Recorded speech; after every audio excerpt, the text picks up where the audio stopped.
औज़ुबिल्लाहिमिनश्शैतानिर्रजीम बिस्मिल्लाहिर्रहमानिर्रहीम रब्बि इश्रह ली सदरी व यस्सिर ली अमरी वहलुल उक़दतम मिन लिसानी यफ़क़हू क़ौली। Nazin, this is Sani Khan and you are watching new episode of Inside Financial Markets. What is happening at the forefront of the capital markets, what is happening in the mutual fund industry, what is happening in the global economy, regional economy and Pakistan's economy. So today the agenda is to talk and cover all these things vis-a-vis कि पाकिस्तान के जो mutual fund unit holders हैं और जो capital market में equity market के जो participants हैं, इन्वेस्टर्स हैं, उनके लिए बाज़ार हिस्से में क्या कुछ रखा है एंड गोइंग फॉरवर्ड वो कौन से ट्रिगर्स हैं जिसकी बदौलत हम समझते हैं कि बाज़ार में एक्टिविटी रहेगी, 150,000 का लेवल सस्टेन करेगा। और जो पॉलिसी फ्रेमवर्क है, जिस तरीके से हमने देखा कि सर्कुलर डेट ने 6-7 स्टॉक्स के बलबूते पर बाकी सेक्टर्स को भी अपने साथ मिलाया और माशाल्लाह बाज़ार is doing well these days with good volumes, good traction, good liquidity. Going forward what will be the market triggers, इन सब बातों को हम डिस्कस करेंगे, जानेंगे, समझेंगे इम्तियाज़ गदर से, जो कि कैपिटल मार्केट की एक बड़ी पर्सनैलिटी है, अच्छी पर्सनैलिटी हैं।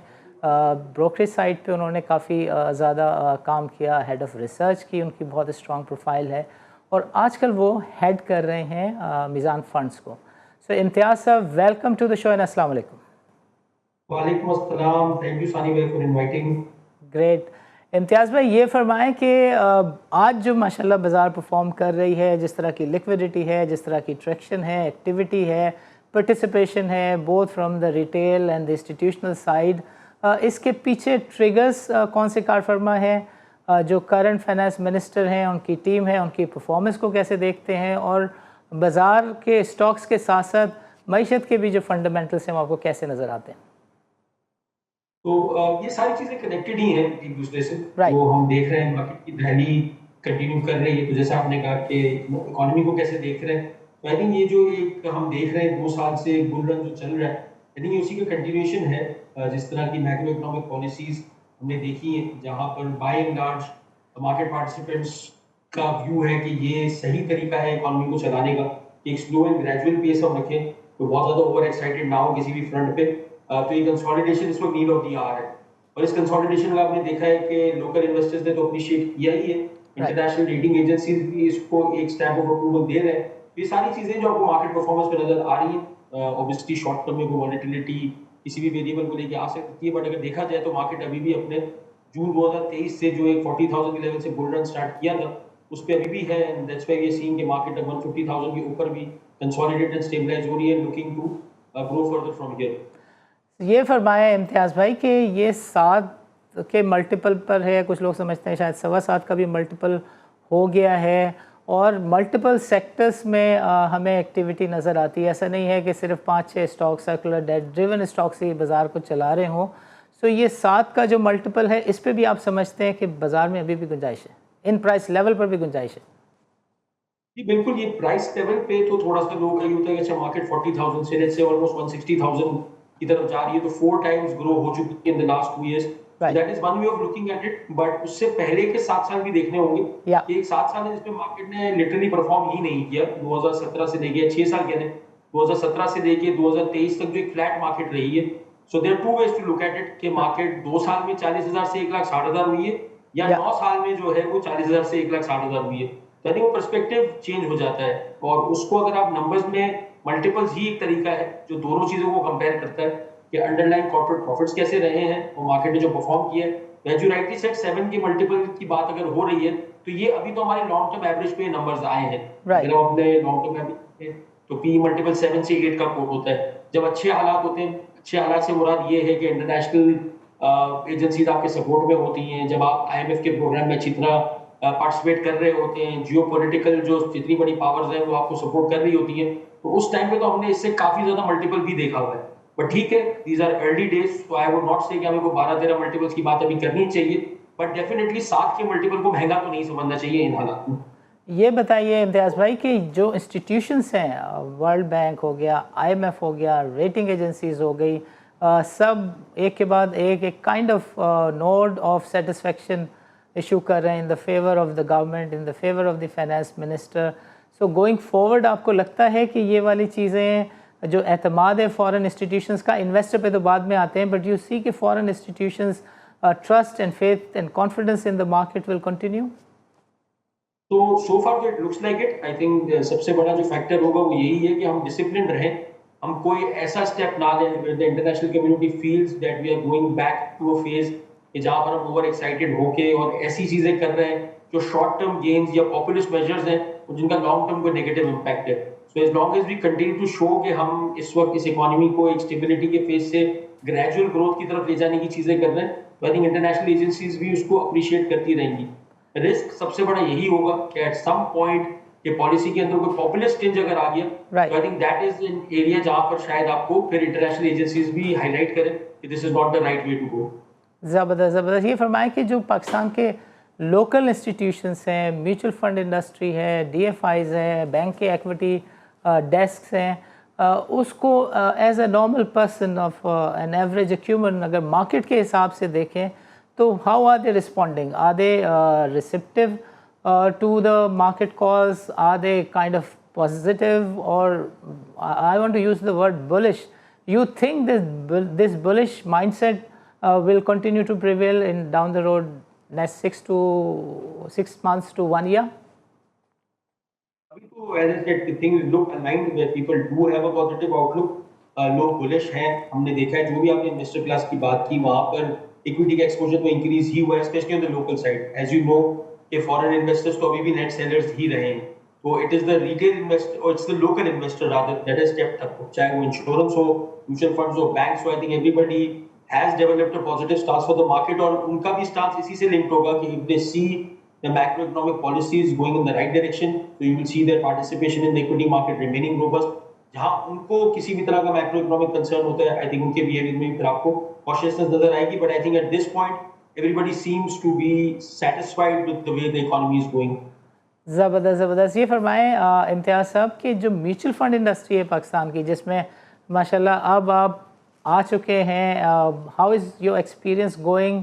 How are the kind of policies and procedures which you see different than the brokerage industry?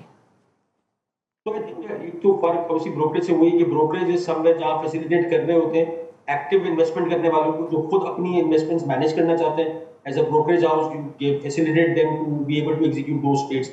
Mutual fund उससे एक लेवल डिफरेंट है कि we are here to help people manage their portfolio, so the people who do not have the expertise और the time to manage their own portfolio, तो उनके लिए mutual funds obviously is a better place to be in, के आपको वहां पर एक guidance भी मिल जाती है कि जो लोग नहीं अवेयर है एक तो किस एसेट क्लास में अभी कितनी इन्वेस्टमेंट होनी चाहिए, और with in that asset class भी आपके पास क्या एलोकेशंस होनी चाहिए। सो इक्विटीज की अगर एग्जांपल ले लें तो if you are someone like yourself, जैसे आप हैं, अब आपको एग्जैक्टली पता है कि कौन से स्टॉक्स कब लेने, किस टाइम पे लेने, कब बेच देने, but not everybody has that time और एबिलिटी। तो उनके लिए obviously mutual funds have provided a very good Avenue कि जहां वो आके अपनी तरह के और इन्वेस्टर्स के साथ अपनी सेविंग्स को पूल करके and they can participate. So again I think that's the big difference between what I was doing earlier and what I am doing today.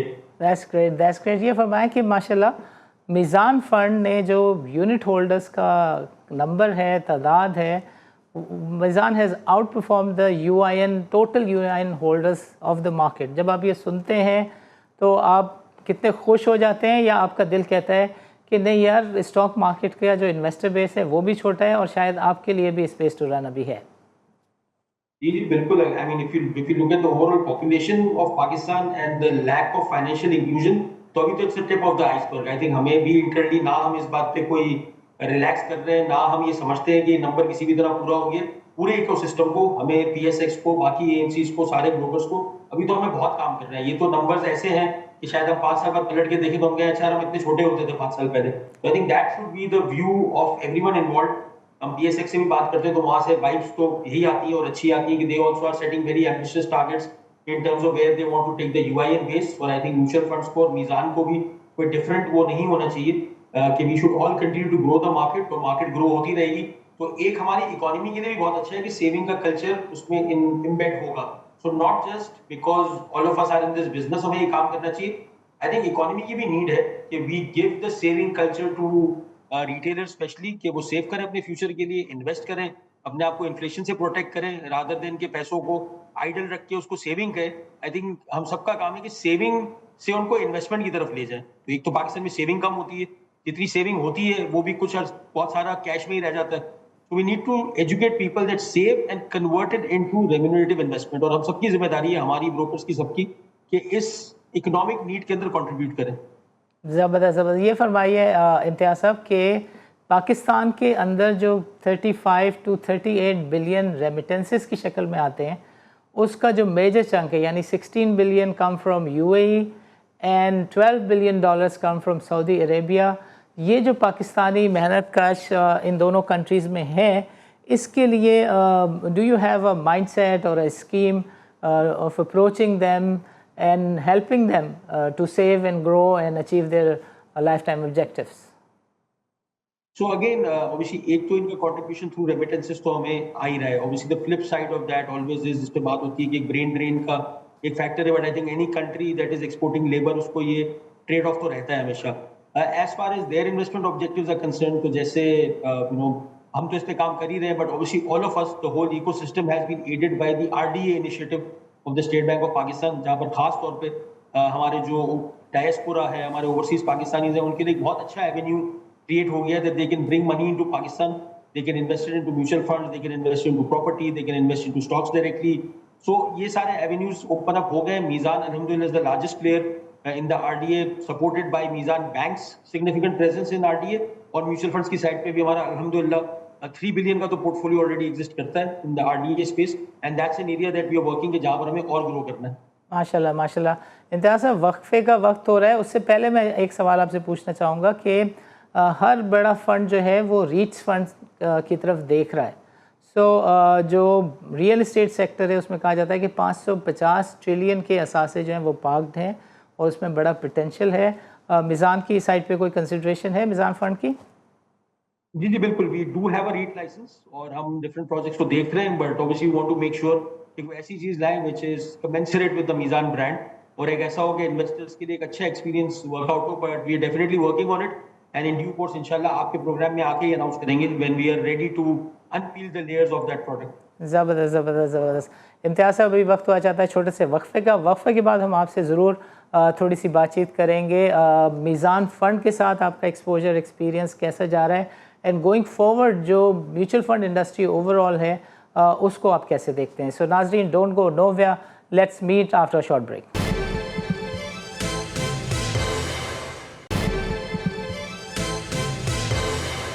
Welcome back नाज़रीन, प्रोग्राम के इस सेगमेंट में हम इम्तियाज़ गदर साहब से समझने की कोशिश करेंगे कि ये जो म्यूचुअल फंड इंडस्ट्री ओवरऑल है, इसका साइज़ क्या है। अगर आप बैंक डिपॉजिट के हिसाब से देखें तो mutual fund industry seems still to have a great potential of growth. जब आप मार्केट कैपिटलाइजेशन के हिसाब से देखें तो वहाँ पे भी नज़र आता है कि काफ़ी पोटेंशियल है। जब आप रियल इस्टेट सेक्टर के साइज़ के हिसाब से देखें तो उधर भी आपको काफ़ी पोटेंशियल नज़र आता है, यानी 550 ट्रिलियन के असासे रियल एसेट्स के हैं, रियल इस्टेट एसेट के हैं, और जो मार्केट कैपिटलाइजेशन है वो 65 बिलियन के आसपास है, और जो बैंक डिपॉजिट हैं वो कोई 50-55 ट्रिलियन के आसपास है। सो ये सारे इशारे बताते हैं कि mutual fund industry has a long way to go, great potential to tap. So what is your strategy, what is your mindset, and what is your analysis of the mutual fund industry? इम्तियाज़ साहब, over to you. जी बिल्कुल, सानी साहब ने बिल्कुल सही कहा कि अभी तो इस पे बहुत ज़्यादा काम होना है इन terms of increasing the penetration, rolling out. हम थोड़ी देर पहले यूआईएन्स की बात कर रहे थे, तो again considering our population, I think बहुत ज़्यादा अपसाइड है, और ये अपसाइड हमें सिर्फ इस तरह कैच नहीं करनी है कि we become a larger pie of the financial system. I think the whole financial system needs to grow. चाहे बैंक डिपॉजिट्स को हम देख लें as a percentage of GDP, चाहे मार्केट कैप को देख लें as a percentage of GDP, या म्यूचुअल फंड्स को देख लें as a percentage of GDP and bank deposits. तो आई थिंक जो ओवरऑल पूरा सिस्टम इस पे काम कर रहा है, और गवर्नमेंट की भी काफी इस पे इंकरेजमेंट है कि हम फाइनेंशियल इंक्लूजन को इंक्रीज करें, लोगों के अंदर अवेयरनेस लाएं कि मैंने पहले भी बात की कि saving, and then secondly converting you saving into investment, ताकि हम इन्फ्लेशन से प्रोटेक्ट हो सकें। लॉन्गर टर्म सेविंग्स की हम लोगों की आदत बनाएं, लोगों को समझाएं कि पोस्ट रिटायरमेंट प्लानिंग कैसे होती है। तो आई थिंक जिस तरह से पूरा इकोसिस्टम लेड आउट है, वेरिएबल्स तो हमारे पास काफी सारे हैं as a system. I think we offer pretty good in terms of transactional services, in terms of saving products, in terms of long term saving.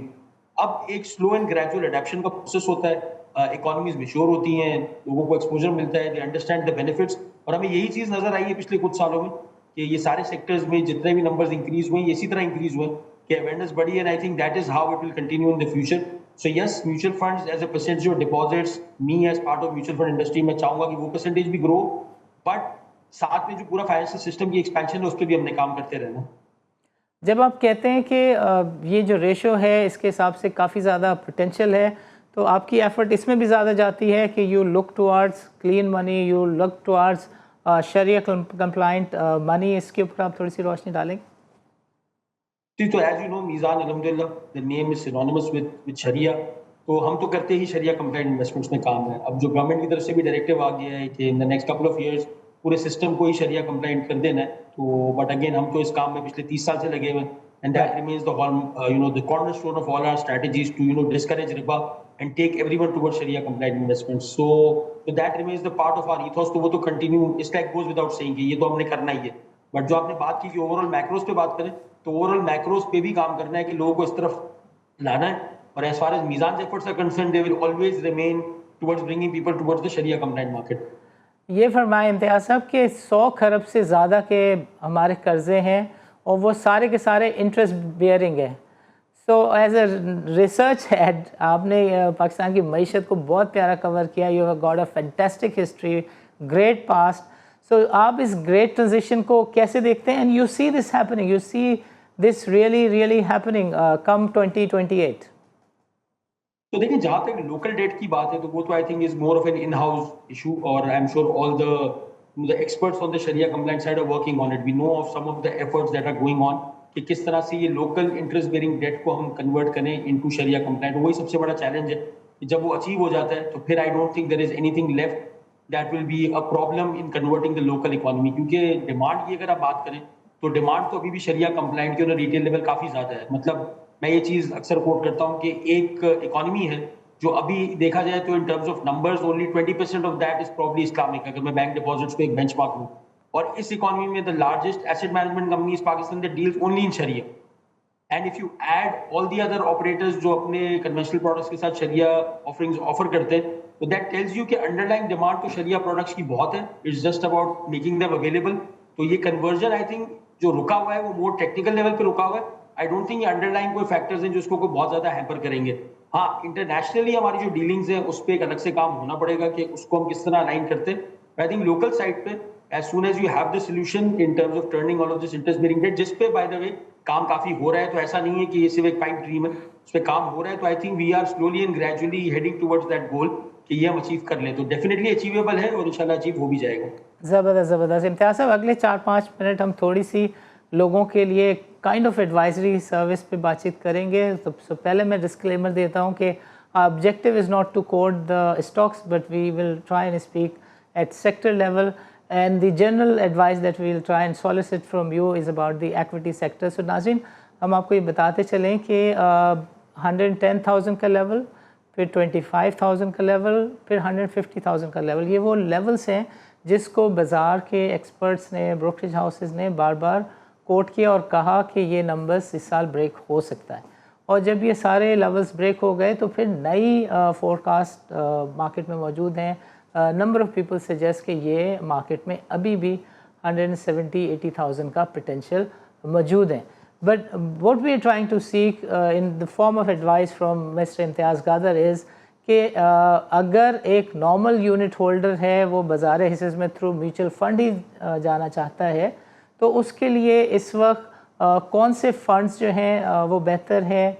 Balance fund सही हैं? Equity fund के लिए number of people keep saying कि अभी time up for equity investments, equity fund position taking. So Imtiaz sab, over to you. We look forward to a sincere advice to your prospective unit holders. तो देखिए, in terms of जैसे आपने कहा sincere advice, तो again if it's a sincere advice then you cannot recommend a fund in generic terms. Right. इसमें होता यही है कि आपको हर बंदे का एक इंडिविजुअल पोजीशन देखनी होती है। Right. उसके पास टाइम कितना है, उसको पैसों की नीड कितनी है। Right. तो उससे उसका सबसे सूटेबल फंड तो जो इस वक्त आज की मार्केट में मेरे लिए हो सकता है सूटेबल फंड अलग हो, आपके लिए अलग हो। बिल्कुल बट सही। इन टर्म्स ऑफ जेनेरिक गाइडेंस अगर आप बात करें तो देखिए इक्विटी मार्केट्स अभी भी हमें स्ट्रांग लगती हैं। राइट इक्विटी राइट मार्केट्स को एक्सपोजर लेने के 2-3 तरीके आपके पास हैं, even if you go the mutual fund route. Right so दो तो हमारे ऐसे फंड्स हैं which are open ended, which have a mandate to actively trade in the market. Right Meezan Islamic fund अल्हम्दुलिल्लाह 50 बिलियन प्लस का फंड है, the largest private sector fund that's out there. Al Meezan mutual fund है, उसका भी यही mandate है कि ये मार्केट में एक्टिवली ट्रेड करके आपको इंडेक्स को बीट करने की कोशिश करते हैं और आपको वो रिटर्न डिलीवर करते हैं। बट इसके अलावा हमारे पास और भी वेरिएंट्स हैं। So for example we have the Meezan index fund. Now if you right say कि मुझे ओवरऑल मार्केट की डायरेक्शन अच्छी लगती है और मुझे एक्टिव मैनेजमेंट में बहुत ज्यादा इंटरेस्ट नहीं है, आप मुझे मार्केट का रिटर्न ही मिरर करके दे दें, there is the Meezan index fund that's there. इसके अलावा अगेन एक प्रोडक्ट है जो हमारी मार्केट में भी इतनी पॉपुलर नहीं हुई, right but it is the future which is the ETF। तो या हमारा एक ETF भी लिस्टेड है which you can by straight away from the secondary market. But right इसके साथ ही बिकॉज लोगों की डिफरेंट नीड्स होती हैं, तो जैसे एनर्जी सेक्टर है, आपने भी शुरू में बात की थी या कि सर्कुलर डेट के स्टॉक्स में excitement. We also have a Meezan energy fund कि जहां पर वो इन्वेस्टर्स जो सिर्फ शरिया कंप्लाइंट एनर्जी कंपनीज में इन्वेस्ट करना चाहते हैं, उनके लिए एनर्जी फंड भी है। तो अगेन इक्विटी के अलग अलग तरीकों से रूट लेने के बहुत सारे ऑप्शन हमारे पास हैं। बैलेंस फंड भी है, एग्रेसिव एलोकेशन फंड भी है, बट ये सारी चीजों का डिपेंडेंट होगा इस चीज पे कि उस बंदे का अपना होराइजन क्या है। So for example if someone is wanting to save for retirement, then मैंने अभी तक जो फंड के शायद इनमें से कोई भी नहीं करना चाहिए, सीधा VPS फंड में इन्वेस्ट करना चाहिए, राइट ताकि आपको टैक्स एडजस्टेड एक बेहतर रिटर्न मिले और एक लॉन्ग टर्म आपकी टैक्स एफिशिएंट सेविंग हो जाए। So I would have love to say कि ये वाला फंड सबसे अच्छा है, but I don't think that would be the right advice. The right advice always is कि आप अपने रिस्क रिटर्न एपेटाइट को समझते हुए कौन सा इक्विटी फंड करना है, या इक्विटी फंड करना है या नहीं करना है। All of those have to be taken, the decision has to be taken keeping in account कि आपकी अपनी सिचुएशन क्या है। बट इक्विटी का मैंने आपको थोड़ा सा रन थ्रू दे दिया कि इक्विटी के कौन से ऑप्शंस अवेलेबल हैं, how you can take access to equity markets through Meezan mutual funds. That makes sense, that makes a lot of sense. Imtiaz साहब, अभी वक्त हुआ चाहता है छोटे से वक्फे का। वक्फे के बाद हम चाहेंगे कि आप थोड़ी सी मज़ीद रोशनी डालें कि ये जो इन्वेस्टमेंट पोर्टफोलियो बिल्डिंग है, इसमें मीज़ान किस तरीके से अपने यूनिट होल्डर्स को असिस्ट करता है। और थोड़ा सा रीजन पे भी बात करेंगे कि how is region impacting positively towards the development of Pakistan's economy. So Nazreen, don't go nowhere. Let's meet after a short break.